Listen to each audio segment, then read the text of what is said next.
everybody. Welcome to another edition of the Sales Development Podcast. I am joined by these legends in the sales world that we live in right now. These guys, if you're not tuned in to what they're doing with their podcasts and education programs, you're missing out. So, Nick and Armand, thank you for coming on the show. We made it full circle. Thank you for having us. Thank you for having us, David. It's, hey, man. I first came in touch with you because you had the SDR leader of the year, and I was doing everything I could to become the 10-bound SDR leader of the year, and I believe I was the 2020 SDR leader of the year, and I think that was a huge part of the inspiration to start the President's Club, amongst other things. And so we appreciate everything you do for the SDR community and calling book, and so now it's time for us to give it back. So here we are. Oh my gosh. Definitely. And you know, we're going to learn a ton. You guys have put your thoughts, your experience into a book, which is available either now or coming soon, depending on when you're listening to this. So you basically have taken all the hard knocks that you've taken over the years. And I feel like we're in the University of Hard Knocks. Like, you can get your degree and it like gets you a job, but you know, that self-education is what gets you where you guys are at today. So I want to dive into that. And I also just want to give a shout out. The reason that I started doing content and all this stuff was a guy named Ralph Barcy, who, you know, I'm sure that the students of the game, you guys are both nodding. If you don't follow Ralph, he's where I got my inspiration from. And he is absolutely amazing. So that's everybody's homework today to learn and follow Ralph. Okay, so let's dive in. So you guys have been doing the podcast for a while. You've learned all these tools, techniques, the most, you know, up-to-date cold calling tips. Where do we start? If somebody's really struggling right now with cold calling and the phone feels like it's 500 pounds, where do we start? Well, I think the reason that the phone might feel like 500 pounds is that I just want to preface this. No matter how good you get at cold calling, David, it's going to be challenging. It's going to be unpleasant. You're going to deal with rude prospects. You're going to make 40 calls. You're going to hit a ton of voicemails. It doesn't get easy. But for a lot of salespeople, I remember when I was a new salesperson and my boss was like, you got to hit the phones, you got to hit the phones, you got to hit the phones. It's really freaking hard. And the chances of success, if you are an average cold caller, are not very good. As part of writing the book on cold calling, we partnered with Gong to analyze over 300 million cold calls to try to get some data on like what works, what doesn't, and actually look at the stats of what an average cold caller looks like versus a great cold caller. And the sad truth is like the average cold caller doesn't really do very good. Like the average cold caller, we looked at the numbers. If they make 800 dials, which is basically an hour of calling for every single business day in a month, they book something like 2 meetings out of 800 dials. Like, that's pretty abysmal. And for someone who's average, we're looking at 50th percentile. That's not a good use of their time. But the story gets really, really interesting because when we looked at the 75th percentile, we're not talking the world's best cold caller, like the master of the phones. We're talking someone who is just like pretty good. On the same 800 dials, that person books 18 meetings. And that doesn't even factor in all the other meetings they get from the fact that leaving voicemails doubles email reply rates and all of the other associated positive impact from making good cold calls. And so what was really interesting to us was like, okay, if you're average, it's really, really hard and it's ineffective. But if you're pretty good, it's still going to be hard, but it's the most effective way to build pipeline for your time. And so we wrote the book for the same reason we started 30 MPC, which was we wanted to give people actionable, practical things they could do on the phone. So we gave talk tracks, we gave word-for-word scripts, we gave QR codes you can scan to hear how the words should sound when they come out of your mouth, and hopefully we can get in some of that stuff today. Holy shit. Okay, that's crazy, dude. So it's definitely, you have to be good at this in order to be effective versus if you're just in the middle of the hump average, it's really, really hard. Well, the one thing that I would challenge there is like the bar is set really, really low. Your average cold caller, they pick up the phone and they go, "Hey, David, this is Nick with Acme. Did I catch you at a bad time?" And their pitch is filled with buzzwords like all in one platform or single pane of glass. And when they get hit with the first objection, the prospect goes, "Oh, I'm in a meeting." They think the prospect's actually in a meeting and picked up the phone and they're just like not interested in talking. Like there's so many bad cold calling behaviors or misconceptions that defeat salespeople on cold calls that getting to just be like pretty good is really just a matter of mastering 1 to 4 talk tracks and understanding what's going through your prospect's head when you interrupt them in the middle of their workday to try to sell them something. So it's not like getting to that 75th percentile is that hard. And hopefully we can share stuff that by the end of this episode, people can get to that 75th percentile. Okay. And do you think that people try it for a while and then they give up because they just don't have the skills, and ability to break through that initial cold part of the call? Yeah, literally the cold part of the call. Your first 1,000 dials are your worst 1,000 dials, and your next 1,000 dials probably don't look great either. But if you cold call and you make 200 cold calls every single week for an entire year, you will make 10,400 cold calls in an entire year. I've never met a single person who was bad at cold calling after making 10,000 cold calls. But it's a miserable, miserable experience to do your first 1,000. And so here's the problem is most people will make 60 dials, 70 dials, 80 dials, 100 dials. They might make 10 dials a day. And what they're doing is they're just dipping their toe into the cold water, feeling the pain, and then jumping out of the water before they even get the chance to get acclimated to the water. I was coaching someone the other day who made 65 cold calls and no one picked up. And they're like, made 65 cold calls, no one picked up. I'm going to try making another 60 next week. We'll see if anything happens. And I'm like, no, there's not enough density of interactions to get some results out of cold calling. So if you're going to cold call, I challenge everyone listening to this right now, commit to 200 dials a week for 4 weeks straight. That'll give you 8 calls. And if you see 0 results from it after that, then you might need to get some coaching. But most people won't even get to that point. Most people quit not because it's so challenging, but because they can't get past the first 800 dials and they just quit at the very beginning of the race. Okay. So you need a lot of volume to be able to do it and regularity in doing it. It's almost like going to the gym. Like you're not going to get like rock hard abs like the day after you start. Do you have to have some kind of technology built in where there's like either connect and sell type of thing where there's somebody making the dials and then they hand it to you, or there's like Orem and stuff where you're making a gazillion dials and then they hand it to you? Do you have to have something like that, or can you just do it yourself? Like if you don't have that kind of technology? Yeah, I mean, I think a lot of salespeople, they hear what Armand just said. They're like 200 dials a week. I don't have time for that. I got to be meeting with customers. I got to be closing deals. I've got so many things on my plate. And that just isn't true. Like you should be able to get 40 cold calls done in an hour if you are actually focused and you're setting the board up right. And what a lot of salespeople do is they pepper their day with calls. They make a couple at 10, a couple at 11:30, a couple in the afternoon. And that's just like, one, it's ineffective because you're constantly context switching. And 2, like to Armand's point, you're always dipping your toe in the cold water. You're better off treating it like a workout and time blocking it and getting all of your dials for the day done in one, if you're an AE, one fell swoop. And if you're an SDR, maybe you need 2, maybe you need 3 dial blocks. And in order to make 40 cold calls an hour, which is about the most you can make without using some of that tech-assisted dialing, there's a couple best practices we recommend people follow.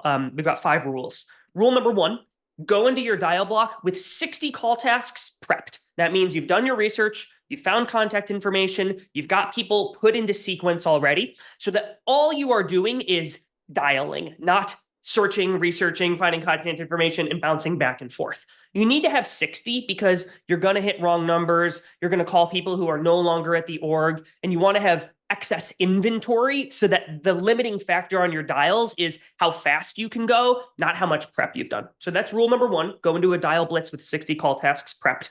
Rule number 2, do a 60-minute dial blitz. Do not do a 30-minute dial blitz because I'll keep using your analogy, Armand. That's like putting your calf into the cold water. You get like halfway there and you pay the same setup cost on a 30-minute dial blitz as you do with a 60-minute dial blitz. So you're better off just going for the full hour and getting it done. Rule 3, you've got to set an activity goal. We use 40 dials.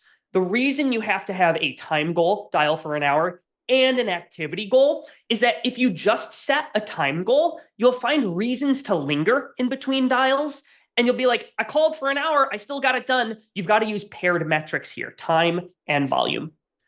Rule 4, shut everything else down when you're calling. No email, no Slack, nothing else. You are just dialing when you are dialing. And then rule 5, you can't linger between dials. So if you book a meeting, awesome, send the invite and get right into the next dial.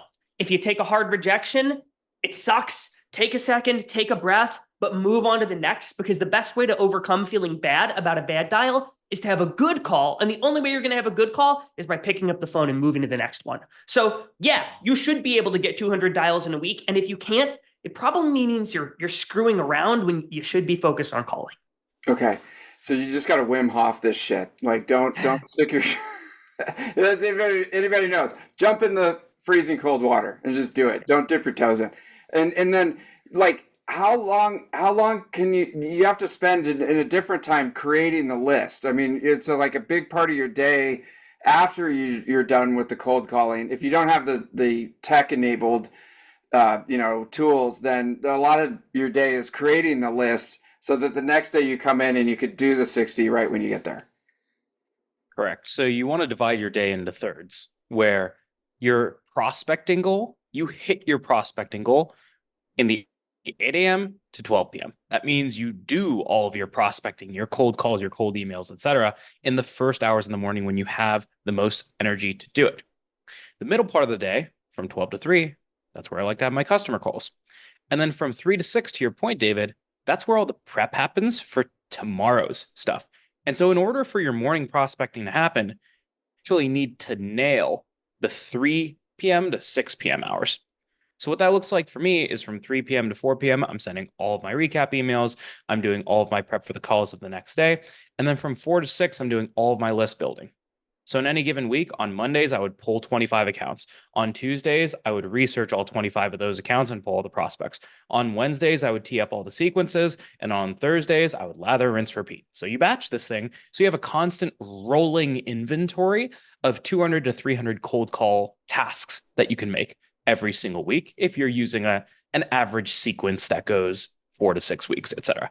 And then once you're done with that, you have an hour-long dial block in the morning. Frankly, my first cold calling job was out of a shoebox, and so I was using Post-it cards to count my dials. And you need 3 things: a minimum viable cold call opener, a minimum viable problem proposition or value proposition, as many people discuss, and a minimum viable objection handling talk track. And you can handle, if you can do those 3 things, if you can open, describe the problem you solve, and have a basic to handle objections, you are already better than 75% of the cold callers out there. Yeah. Because, I mean, this is a lot of hard work. And if you're willing to put in the hard work of the prep and, blocking your schedule and being super disciplined about it, you're way ahead of the game, right? With other people, because they'll talk a good game, but they really, it's like basic block and tackling of doing the really, really hard work, right? That's right. 100%. Yep.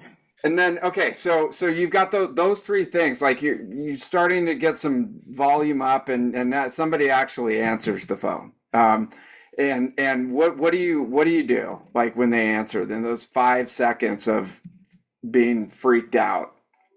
Yeah.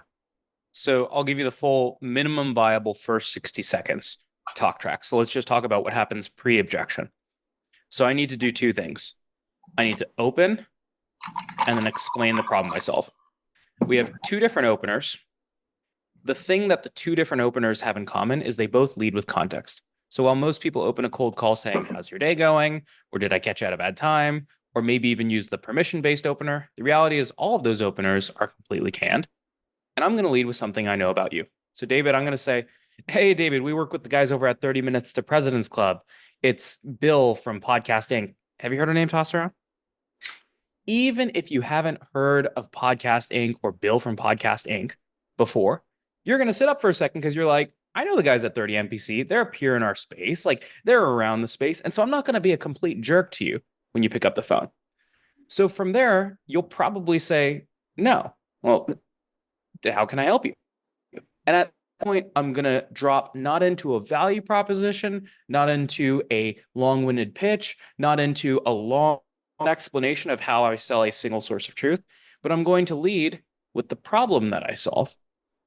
And so, for example, when I was selling compensation at software at Pave, I would just drop right into this problem proposition. I would say, well, Dave, look, the reason that I'm reaching out is typically when I'm talking to other chief people officers at Sequoia portfolio companies, like they find it absolutely absurd that they have different spreadsheets that all determine how much of a salary increase every single employee in the company is going to get paid.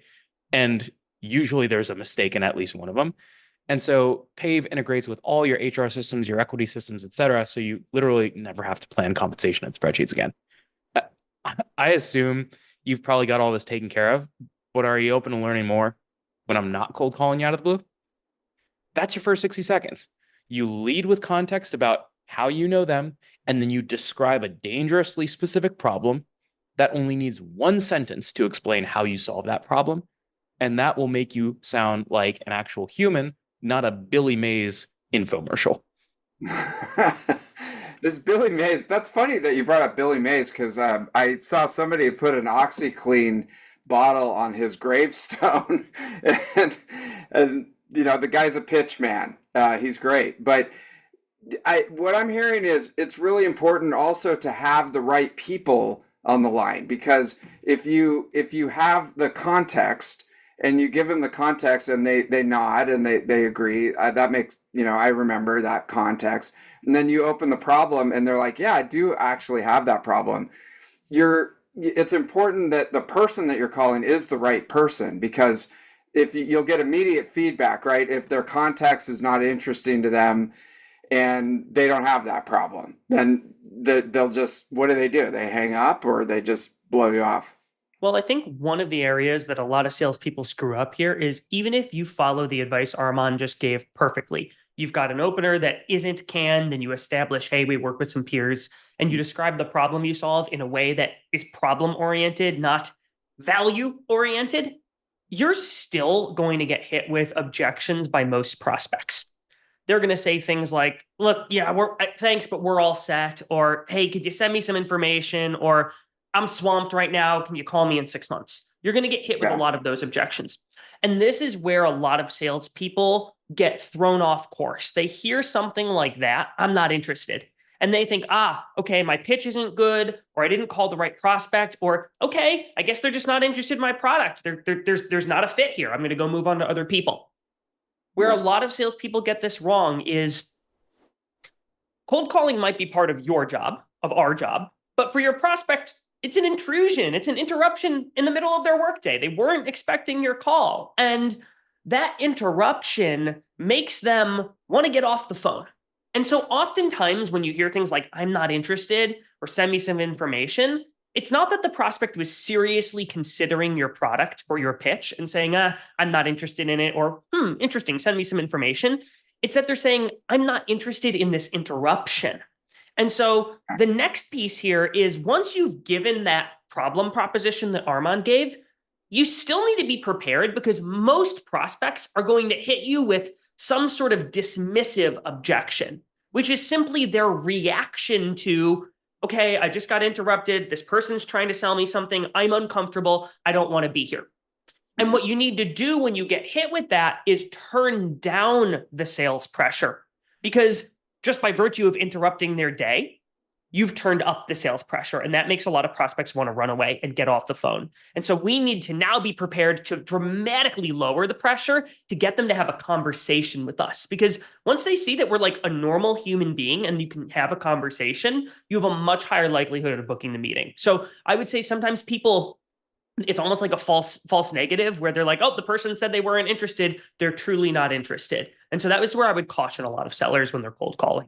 Okay. So you have to go into it with the mindset that it's not necessarily they're not interested, or it's something personal, they don't like you, or something, they're hurting your feelings. They're not interested in the interruption that you've caused in the day. Exactly. So you give your pitch and they go, look, I'm just not interested. The way that you overcome that is not by saying, well, you don't even really know what I sell yet. How can you not be interested? That's an example of turning up the sales pressure. Okay. Turning down the sales pressure is agreeing with their objection and using it as a reason to have a conversation. So they go, look, thanks for calling. I'm just not interested. Your response is, hey, totally. I should have assumed you'd be all set. Like, my guess is you probably would have called me if you had been interested. Hey, just so nobody from my team bugs you again, is it just that you already know what we do and this just isn't a priority right now? Or is it that I just caught you at a really, really bad time and it's usually not a good time for a cold call? It's totally fine if it's that one. What I'm doing is saying, hey, you probably would have called me just so nobody bugs you again, which is what they want. They don't want to be bugged again. Could you share a little bit more? Is it a real objection about you know what we do and you're not interested? Or is it just like you don't like getting cold called? And now when they share more, that creates an inch of space where they see, oh, I'm not this high pressure salesperson trying to ram my product down their throat. I actually want to understand where they're coming from. And when you do that, now you have an opportunity to go back in and sell the meeting, but not until you've blunted that initial reaction of them just trying to get off the phone. Yeah, it's almost like a lizard brain, reaction that like, okay, I'm super focused on what I'm doing right now, and this is coming out of the blue, and I just need to get rid of that so I can go back to this. And it's like, so as the person who is that call, the coming in, you got to understand that you need to diffuse that pressure versus ramping it up or getting pissed off. I mean, a lot of people, right? They get pissed off when someone's mean to them on the phone. Yeah, the ridiculous the objection and the more outraged the prospect, the more you need to have an equal opposite disarming reaction. And so equal opposite does not mean equally angry. Yeah. It means equally disarmingly blunt and humorous. So if you're like, is this a cold call? I'm going to be like, yes, so poorly because apparently my pitch sucks. David, before you slam the phone on me, and then I'm just going to go and ask you a question. If you say, what's another good one? I'm in a meeting. I'm going to disarm that because I've totally caught you off guard by saying, shoot, my timing is horrible and I tend to call people at the worst possible time. Because I've been a horrible interruption here, now that you have me, would you at least put me on speakerphone so I can bomb in front of the room? You're going to get a laugh in return. So when you do these first basic disarmingly blunt statements, when someone's being that ridiculous and you give them that ridiculous of a counter reaction, it dispels the tension of the interaction and it reveals the human behind the phone. And they'll usually take a step back and they'll be like, all right, I was being a little bit of a jerk. And frankly, if I saw this person face to face, there's no way I would slam the door in their face. I'm just doing it because it's a cold call. Yeah. Yeah. No, I think about that in San Francisco. I don't know if they do this anymore, but there'd be people out on Market Street with clipboards. And they're like, you're walking down the street and they've got these clipboards and they're from like the Nature Conservancy. Yeah. You're swinging these things going, hey, how you doing, buddy? And your initial gut reaction is like, dude, I've got a meeting in 5 minutes and I'm going to go all the way around this person. Like I'll go out in the street and like get hit by a bus rather than talk to this person. And it's like, I'm trying to think, when did I ever actually stop and interact with them? And it was usually if they said something funny, and it was like disarming the tension that they inherently are causing. I mean, we literally wrote about that in the book as the intro to the objections chapter. It was really funny when we were writing the book. I'm literally writing the objections chapter and I went to a coffee shop. I live in Pasadena, California. And so I went to like Old Town Pasadena and I go to a coffee shop. I open up my laptop, I start getting some writing done, and I start to get in my groove. And I don't know, 15, 20 minutes in, somebody came up to me wearing a bright orange ASPCA vest to support for animals. And he goes, excuse me, sir, do you happen to love animals? And he's got his big clipboard there. And I'm like, No. I told him no.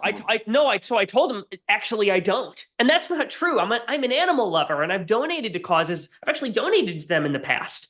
My objection there was a lie to him, but I told him that lie because I didn't want the interruption. I just wanted to get back to writing, and so most of the time, the objections we get from prospects on cold calls are because we've interrupted them, and that's okay. And we've got to acknowledge that. And when you actually acknowledge the fact that, like, I know I'm an interruption. I know I just bugged you out of the blue. Nobody likes getting cold calls. I don't love having to make them. Put me on speakerphone. I'll pitch to the whole group and they can all make fun of me later. When you say things like that, that almost break that fourth wall, it wakes up the other person on the end. And instead of you being this nameless, faceless telemarketer that it's very easy for them to just shut down and reject harshly, they're like, oh, this is actually a person who's like done some prep for this call. And you've got to wake them up and get them out of that typical pattern of annoying telemarketer, shut them down. Annoying telemarketer, shut them down.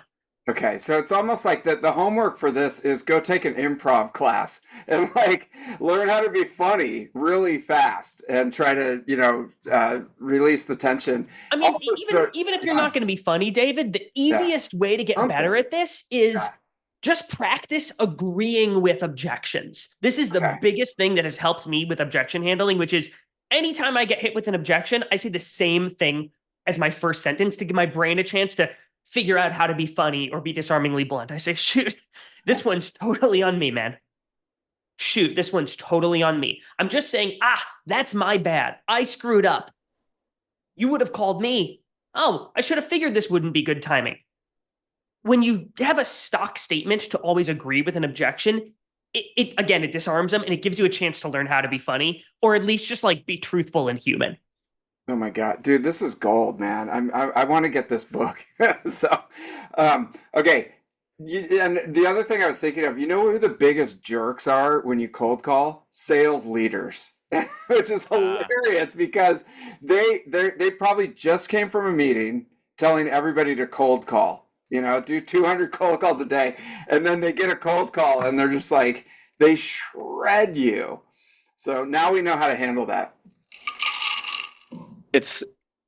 I've seen a lot of people cold call sales leaders before, and that's just like another place where you have the opportunity to do a break in your opener. And so we talk about lead context in your opener, and I've heard people cold call sales leaders and be like, hey, David, I'm doing the thing that you're asking your reps to do every day, and I want you to grade my cold call. Could I get 30 seconds to give you my best pitch, and then you can hang up on me if it wasn't good and tell your reps that they're better? Just like little things like that break the pattern of what it means to cold call and feel like a telemarketer. Show that you're human and lead with something that shows that you did research on them, and it completely changes the rest of the tenor of the call. Okay. Oh my God. Okay. So we got to do the reps. Be human. Okay, say you've been able to diffuse the situation. How do you lead them to the next step in the process, which I'm assuming is because you're an interruption, you're setting up a meeting for later, or are you just like trying to get the meeting done right then on the phone? Yeah, it's very, very, very rare unless you're in a Yelp and call close environment that you're going to try to close them or sell them on the phone. God knows where this person is. They might be on the toilet and be answering their phone. And so when you're catching someone in the middle of an interruption, they're barely even listening to your pitch, let alone a long-winded explanation of even considering buying something. So you always want to do two steps. Number one, validate interest before you schedule the meeting, and then schedule the meeting. So after I give my problem prop or after I handle a final objection, I'm going to remove the pressure of the sale entirely. And when I ask you for the meeting, David, I'm going to ask you something like this. I'm going to say like, hey, David, my guess is you're buy this thing right this second, but are you open to learning more when I'm not cold calling you out of the blue? Or my guess is you're totally all set, but are you open to taking a look? Not for now, but in case things change down the road. My goal is to get you in the car. Okay. I want to take you on a test drive. I'm not trying to talk about financing the car. I'm not trying to talk about all the different things we can do to buy out your current car. I'm just trying to get you in the car.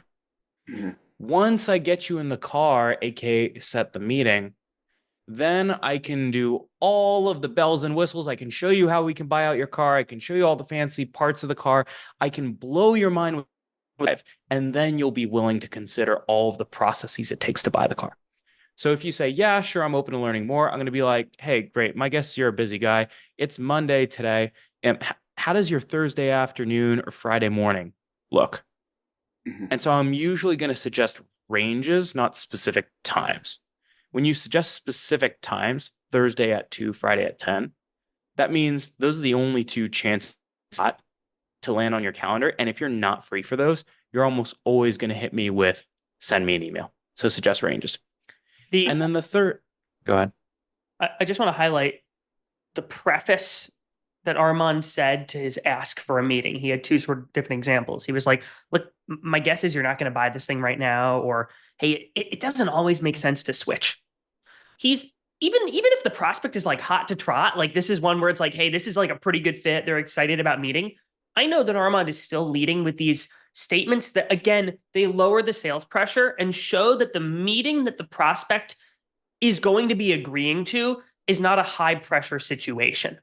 And when you do that, the likelihood of you getting a yes is much, much higher. And so even if you're like, the prospect's like, oh yeah, we're really struggling with that, like I'd love to meet with you, lower the pressure and your chances of a yes from them are much, much higher. Armand, I'm sorry I interrupted you. You were finishing about how to book the meeting. It's all good. Let's pause on those steps and then we can see what happens next if they don't have their calendar in front of them. Okay. And then so you try to put it out on a later date. Do you ever try to do they ever set up the meeting with you just to kind of like, okay, dude, I'll set up a meeting, and then they don't show up if it's a few days later? Well, how do you handle making sure that they just remember this because, it was coming out of the blue? So if you set the meeting 0, 1, or 2 weeks out, Mhm. the show rate is about the same. Okay. 53 and 54% show rate. Still pretty bad. Once you go more than 2 weeks out, it's really bad. It starts to drop in the 40s and then eventually in the 30s once you're a month out. Okay.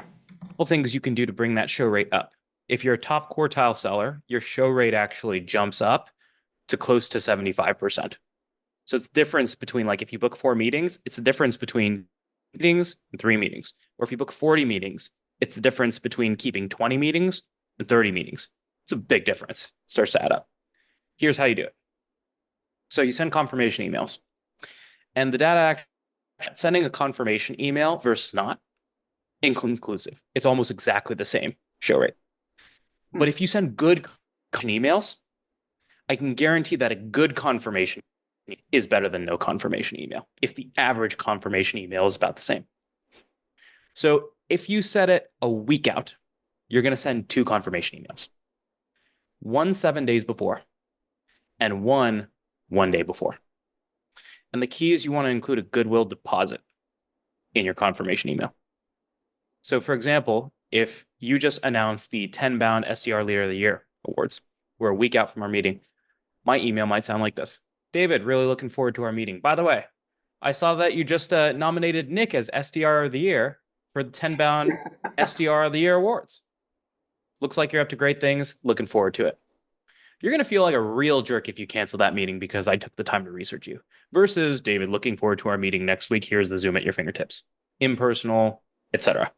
Just reminding you that you're about to step into a sales interaction. Instead, you want to have personalization and research and show that you put some prep into the call to make them feel bad. Then the day before confirmation, all you do is you bubble up that thread. So like, David, putting the Zoom at your fingertips for tomorrow. Looking forward to chatting. So you need at least one personalized confirmation email. The meeting within 3 or 4 days, you just send the one personalized confirmation email the day before. And that's it. Got it. Okay. And I'm trying to put myself into their shoes. If they probably got tons of meetings and they show up on Thursday and they're like, look at their calendar and they go, who is David Dulany? Like, I don't know who this is. Cancel, and so you feel like if you're confirming it a couple of times like that with personalized information, what you've seen is there's more likely that they'll go, oh, I know what this meeting is, so I'm going to go ahead and show up. Yeah, I mean, most reps are prepping for their sales meeting to some degree, even if it's a 90-second skim of the prospect's website. And you're already there, you're already like doing that minimum prep. Find one thing that you can call out. And so few salespeople will take the time to be like, Nick was nominated. Let me put that in my confirmation email. That is, you stand out differently than the average rep. Okay. All right. So you got to have that in there.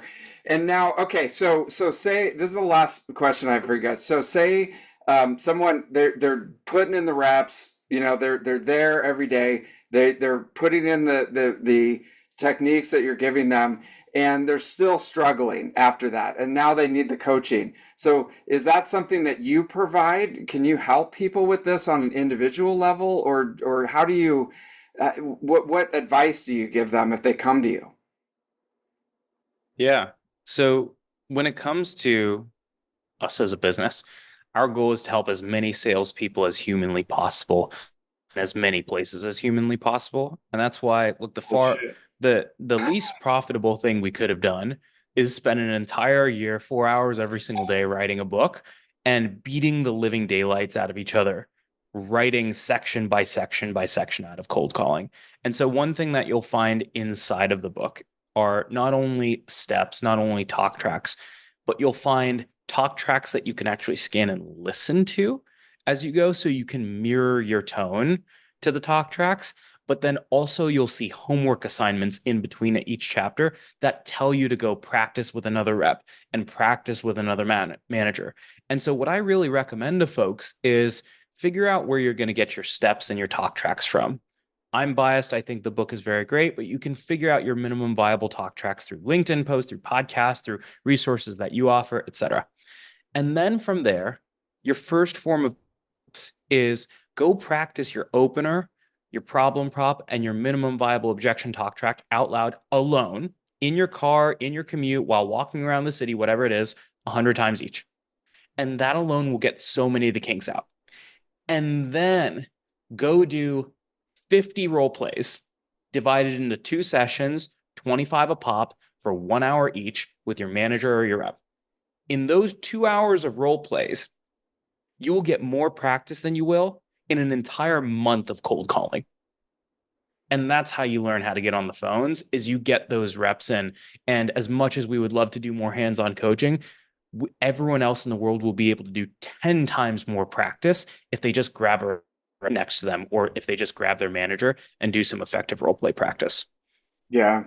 It all comes down, are you willing to do the hard work? Are you willing to do this, in order to be successful? Because a lot of the richest people in the world, if you go back and you go, hey, how did you get started? And, how did you become so rich and successful? It usually comes back to doing cold calling, and that it's just you're one call away from unlocking major success. And it's like, but it's not going to happen just pressing buttons and scrolling TikTok and stuff like that. You got to actually do the work. Yeah. Well, nowadays it's possible to send 300 semi-personalized AI emails with like the click of a button. And cold calling is sort of the last, we just read the FCC banned AI voices on cold calls. And so cold calling is like one of those last places where you can actually have a human to human connection. And the problem is, because it's so easy to send those like quasi-personalized emails and just like click buttons and hide behind a screen, it's actually less competitive on the phones than the email inbox. Your average prospect, they delete 40 cold emails as part of their morning routine every single day. But the number of cold calls they get, it isn't as high. And the number of good cold calls is much, much smaller. And so that's really the difference between like the salespeople who make it to quota and the salespeople that make it to President's Club. Holy cow. Okay.